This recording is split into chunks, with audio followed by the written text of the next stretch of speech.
This is Rising Phoenix Podcast. I'm your host, Michael Rhodes. This podcast is for men struggling with an unwanted divorce. I interview experts on divorce, mental health, and I provide insights gained from my own divorce journey. You are not alone. Join me. Hello and welcome to the show. This is episode 207.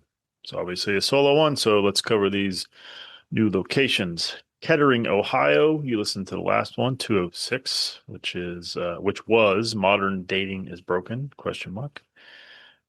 Next up, Elizabeth City, North Carolina. You listened to 205. Doesn't matter what she thinks. The answer is no. Third on the list, Haverfordwest, Pembrokeshire. Pembrokeshire. Shire? Yeah. Episode 43. That was a long fucking time ago. Responsibility and Walkaway Wives. I'm guessing that's in jolly old England somewhere. And last, but certainly not least, this place, I listened to episode 206. Tamuning? Tamuning. No other, that's just it. One word. No, I guess maybe that's a country somewhere. Fuck, I don't know. Thanks for listening. I hope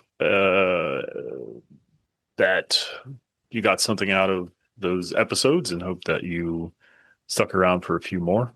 I am going to cover, I think I talked about this a couple episodes ago. I'm going to cover, I think I'm going to call this one Dating Chronicles or some shit like that. I'm going to cover the experiences that I've had, the best that I can remember, over the last 6 years. I won't probably give you every detail of everything for a lot of reasons. One, I don't fucking remember everything. Two, I don't know if anyone that I've ever dated listens, but I don't have any intent in throwing them under the bus or being shitty in a way that can lead back to them. Not that I might not be shitty. That's not the intent, but may happen. It's certainly absolutely not the intent. Before I touch on that, I do want to backtrack. I want to do two things here. I want to backtrack and talk about the last episode a little bit with Dr. Greg, because I feel like I didn't get to. I'm sure there have been episodes in the past where I've thought, man, I really wish I would have asked this or said this or done this. I'm sure of that. I don't remember a lot of those, but I'm sure it has happened. And I really wish we would have dove in. He really didn't want to talk about the responsibility or my view of the lack of responsibility from that I see personally from some of the women that I date. Not all, maybe all, I don't know. I mean, I'd have to look at all of them, each one by one, but I just think that there is, if you're the leaver, and this can apply to men, but as we know statistically, it's women that are leaving. If you're leaving, you probably don't see yourself as part of the problem, right? It's the other person. So therefore, you think you have no need to work on yourself, to develop your relationship skills. At least that's what I have seen. Could I be wrong? Absolutely. But I've seen too much of it to not think that maybe this is the thing. Now, I'm a guy who loves data and facts and figures. And so I absolutely cannot say for sure that, and even if there would never be data that says all, right? There's never all of anything. So even if there was data that was strongly suggesting, I would take it with a grain of salt because where they're coming from and all those kinds of things. But what's the motivation? That's true of sadly, of any data we find in our lives currently and in the past. I don't know how many years. Everyone has an agenda. So anyway, I just think that there is something there, or at least I'm experiencing something around that. And it would have been cool to explore, and I'm not knocking the dude. It was clear I suppose he thought maybe I was trying to go down a. He didn't know me from Adam. I don't know if he listened to the podcast. I reached out to him. He wrote a pretty good article, and actually, the article or the blog that he wrote, we didn't even address. So that was my fault. I mean, it was still within his expertise, but I think he was probably worried I was going to go down some red pill rabbit hole. And you guys know that that's just not my thing. However, I do think that people should be held accountable. That's both sides, male and female, women and men. I mean, we're all culpable. We're all um, a part of the equation.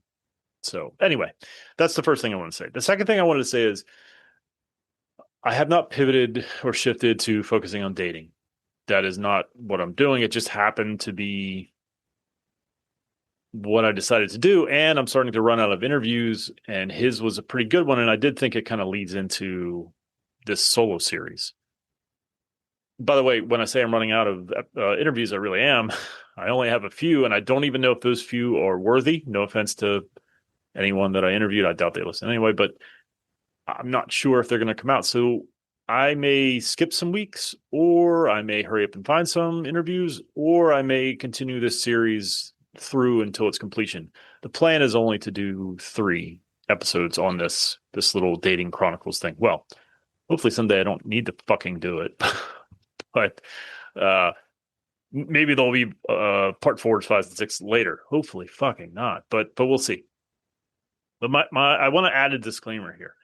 If you're not at least, and I don't give a, people say, well, everyone's different, and I don't give a fuck. Wait 1 fucking year to date. If you're not at a year mark, you can skip these episodes. Or then again, maybe this first one might be good for you because I'm gonna be truthful and honest on how it went, and maybe that will provide you with the information needed to make a decision that you shouldn't be dating either. There are certain things I think, I can't remember the episode. Angela Skirtu was her name. I don't remember the number. She gave a great, I asked the question, how do you know if you're ready to date? And she gave a great answer. I don't remember what it was exactly, but I think it was, if you are okay with being alone, you're not desperate. I don't think she said desperate, but I'll say that. If you feel like you're desperate, if you feel like you just need to have someone and then you'll be okay, do not fucking date. Find the nearest therapist or call me and I'll coach you. I think the other one was, if you can stand on your, I'm paraphrasing, but I think essentially it was, if you can be who you are and not try and contort yourself to make another person happy. Like if you know what you want and stick to it and have boundaries and all those things, if you can be your own person, then you're ready. And that takes work. So again, see a therapist or call me. So that's the disclaimer. If you're not a year out, at least do not date. If you have some of these other things that you're still working on, self-worth, self-esteem, now there's obviously degrees. And that's, I wish I could remember that episode number. I would look it up right now, but it would take too long. But Angela Skirtu, she had a great take on all this stuff. So look it up. Listen to that one. So let's dive into this. I'll try to be factual and clear as I can be based on my fucked up, shitty Swiss cheese of a brain. The first person that I dated after my ex-wife left was approximately 3 weeks after my ex-wife left. And this person was sort of long-ish distance. And again, I won't go into too many details. I won't even give a name for this one or a fake name or anything because I didn't think of one. So I'm not going to sit here and think of one. It was the intent was to there wasn't really an intent. I mean, it was just I was looking for someone to soothe my wounds, if I'm being honest. And it was a shitty thing to do in retrospect. I hurt that person. That was not my intent. I quickly realized after a month, well, I shouldn't say that. I had a wonderful, fantastic therapist who sadly passed away during COVID, not because of COVID. He had cancer, and he was just fantastic. And he was like, "You shouldn't be dating." Like, I think some therapists try to, I don't know if he said exactly that, but the message was clear. But I know a lot of therapists sort of try to dance around things and like try and not tell you what to do, but he was pretty clear in that what you're doing is not healthy or helpful for you. It's not going to help you heal. And so he made me realize that I was making a mistake. And so I broke it off and I upset this person and hurt this person. And that was not my intent. And I could tell you that when I was with that person, it was just debauchery and partying and bars and hotel rooms and it was fun, but it was hollow and it was empty. Yeah, I'm sorry to say that. I really hope they don't listen. I don't think they do. But that one lasted a month. It was just wrong, for lack of a better description. It was a mistake. And so if you're out there and you're having one of these sort of flingy type things, end it because you're not ready. So after that, I think it was another 3 months before. I'm not proud of any of these, just so you know. 3 months before I started dating other people. I think I can't remember if I consciously took time off or it was really hard to find someone. I don't remember, but oh God, no. Oh, I forgot about that one. Oh, Jesus Christ. Um, so yeah, about 3 months, maybe. God, is that right? Um, I met someone on Facebook group, a mental health group, and God, I hope this person doesn't listen too. I flew them. I think they were from, fuck, I want to say Mississippi. I flew them to my house and they spent, I think, 4 days. And again, it was, it was fun, but it was an attempt to validate me, soothe my wounds, make me feel better, all those kinds of things. And I think I split the ticket with her. I don't think I paid for the full flight, so I wasn't that crazy. But again, it was a hollow attempt to try and make myself feel better about myself, and that did not end well. She basically flew home early because I told her to get the fuck out of my house, and I didn't know this person. What the fuck was I thinking? Anyway, shortly after that, that was about. Again, I'm not sure about timelines. I think that was about 4 months after, give or take. Shortly after that, in fact, oh man, I don't know if I should say this shit out loud. I took her to the airport and immediately went on another date. Um,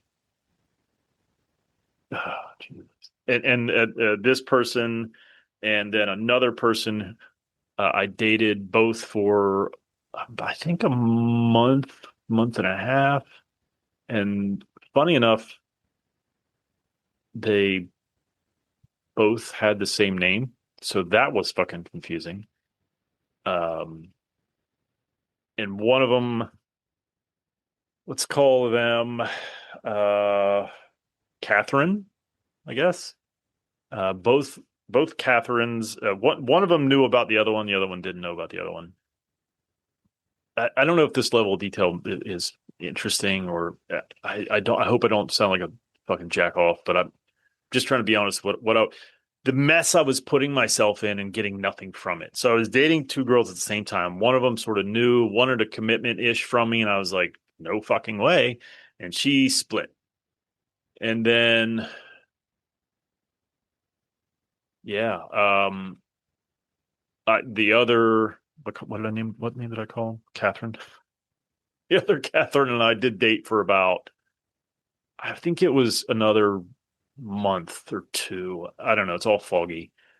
And I broke it off because again, I knew I wasn't ready. It was wrong. I hope nobody listens to this. But if I'm being honest, God, I sound like such a fucking asshole. I really lowered my standards just to have somebody to be with. And not that they were bad people. I mean, some of them maybe weren't the best, but like both Catherines were sweet. One of them was really sweet, and I broke her heart, and I didn't mean to.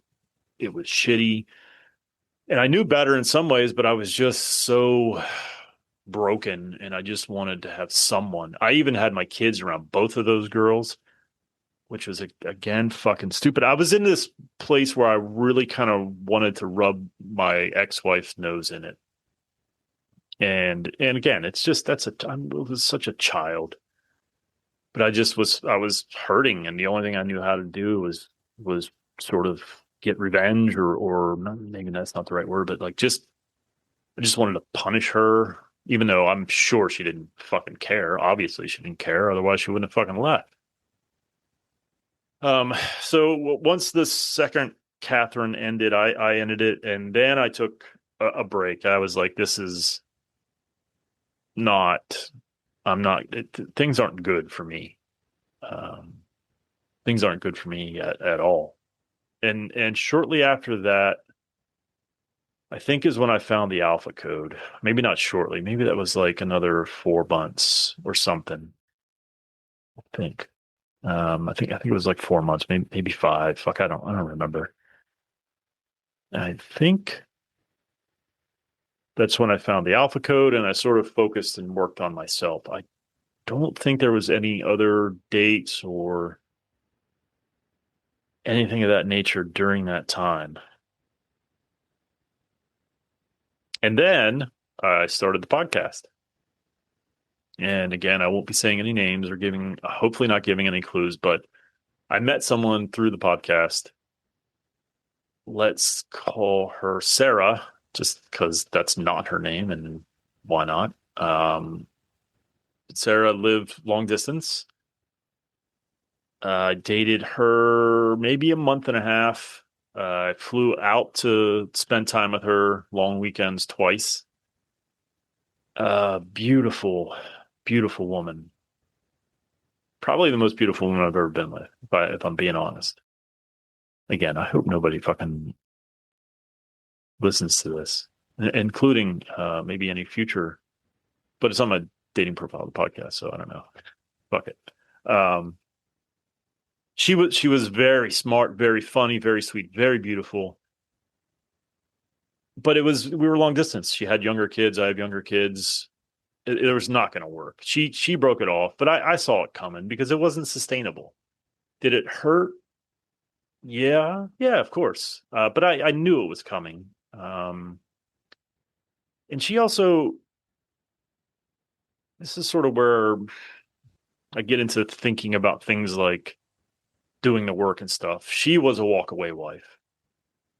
Now, it sounded like there was reason to walk away. He sounded like a douchebag, but I mean, of course, right?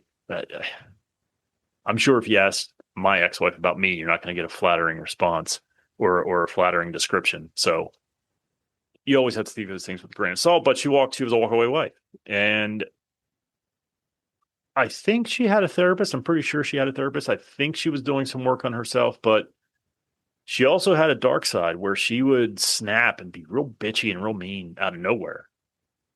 And I think she was still working through. I can't remember how long it had been for her. I want to say maybe it was 2 years for her, but I could be completely wrong.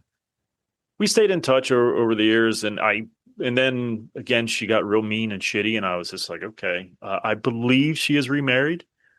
I wish her nothing but the best. I had a wonderful time with her. I have a coffee mug in my kitchen that she actually bought me when I went out and visited her, and I think of her on occasion when I use it, but I don't think I had feelings. I think the intent was to find someone. Obviously, I don't think it was. I think maybe at that point there was still a little bit of, I hope my ex-wife knows about this, and I think that maybe will always exist to some degree. Maybe I don't know. I don't think, now that I think about it, I don't think I have that motivation now. I don't care.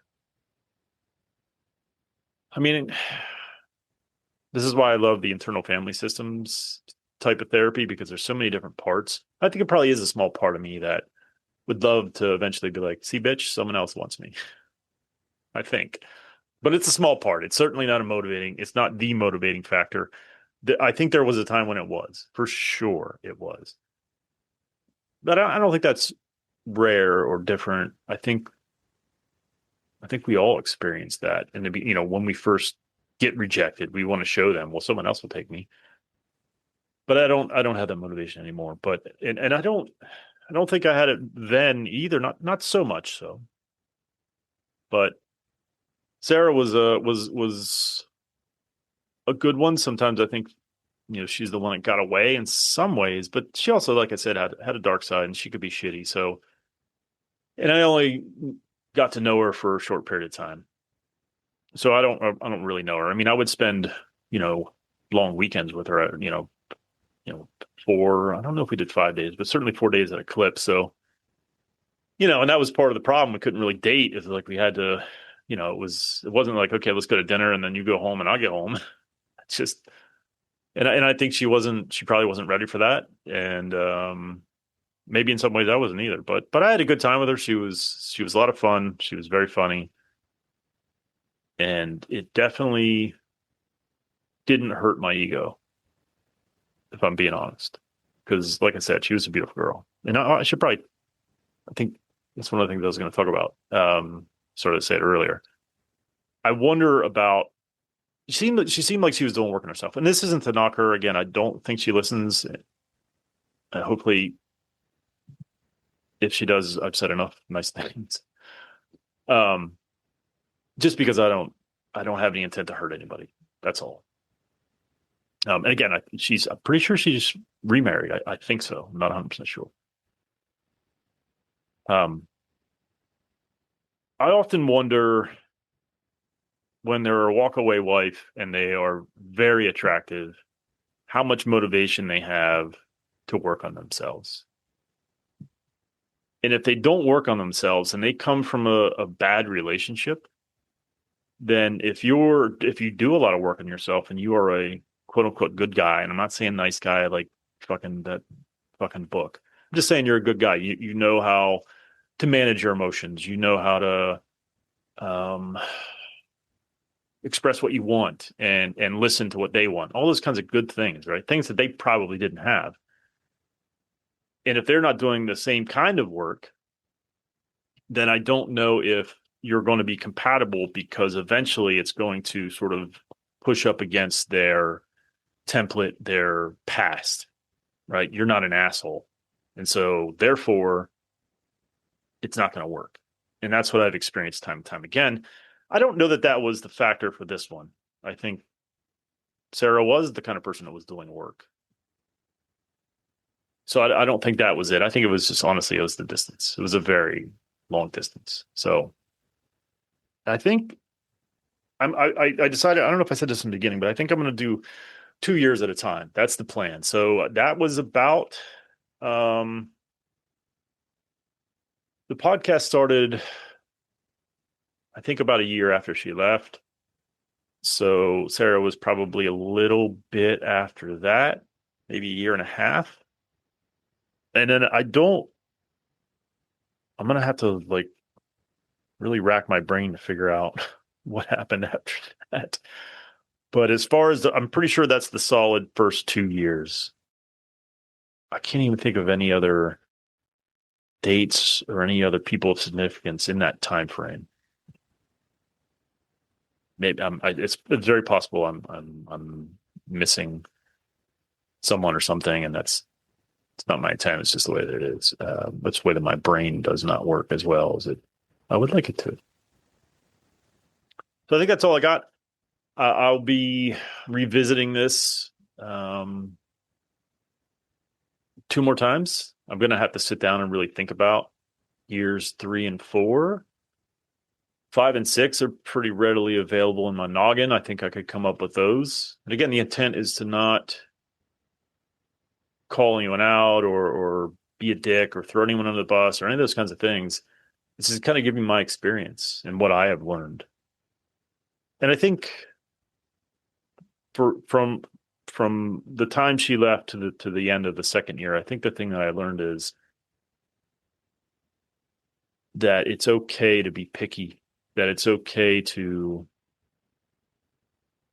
wait for what you want. But first, you have to figure out what that is. You have to ask yourself, what kind of qualities am I looking for? What kind of person do I want? Because let's be honest, I don't know about y'all, but when I was in my 20s, are they good looking? Are they good in bed? Do they have a job?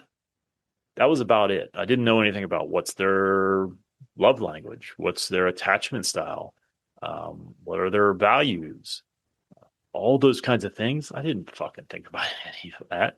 Never occurred to me. I didn't even know about any of that shit. So I think years 1 and 2, I learned that I needed to figure out, and again, this comes from the help of my therapist.